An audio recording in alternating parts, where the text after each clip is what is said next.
રાધનપુરમાં સરકારી નિયમોને નેવે મૂકી અપડાઉન કરતા શાળાના શિક્ષકો। રાધનપુર તાલુકાના જોરાવરગંજ ગામ ખાતે શાળામાં સમયસર શિક્ષકો હાજર ન રહેતા હોવાનો વિડીયો વાયરલ થયો છે।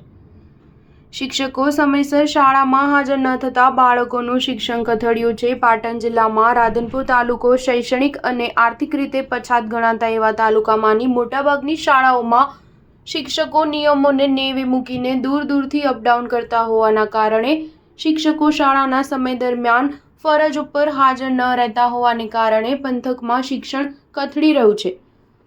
આ વાતને સાર્થક કરતો વિડીયો વાયરલ થયો છે, જેમાં રાધનપુર તાલુકાની જોરાવરગંજ પ્રાથમિક શાળામાં શાળા સમય મુજબ શિક્ષકો હાજર ન રહેતા હોવાનો સામાજિક આગેવાને શાળાની મુલાકાત લઈને વિડીયો બનાવી વાયરલ કરતા પંથકમાં શિક્ષણ જગતમાં ખળભળાટ મચી જવા પામ્યો છે।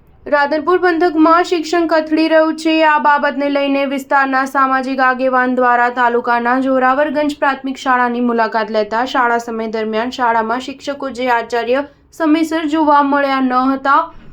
11:10 સમય દરમિયાન શાળાના કમ્પાઉન્ડમાં વિદ્યાર્થીઓ સાફ સફાઈ કરતા હતા, જ્યારે જવાબદાર શિક્ષકો ગેરહાજર હોવાનો વિડીયો વાયરલ મુલાકાત દરમિયાન બનાવી વાયરલ કરવામાં આવતા પંથકમાં શિક્ષણ જગતમાં ખળભળાટ મચી જવા પામ્યો છે। જોરાવરગંજ પ્રાથમિક શાળામાં 11:10 સુધી એક પણ શિક્ષકનો પડછાયો પણ ન દેખાતા સામાજિક કાર્યકરે વિડીયો વાયરલ કર્યો હતો। શાળામાં ધોરણ 1 થી 8 વચ્ચે માત્ર 3 શિક્ષક ફરજ બજાવે છે। ભાજપના સદસ્યતા સુરેશભાઈ શાળાની મુલાકાતે પહોંચતા વિડીયો વાયરલ કર્યો હતો। રાધનપુરના જોરાવરગંજની પ્રાથમિક શાળામાં શિક્ષકોની ઘટ ઉપરથી અનિયમિતતા અને શાળામાં બાળકો સમયસર પહોંચી સફાઈ કરે છે અને શિક્ષકો મોડા આવે છે, ત્યારે શાળામાં વિદ્યાર્થીઓને કેવું શિક્ષણ મળતું હશે તે એક પ્રશ્ન ઊભો થયો છે। Star news 7 Radhanpur.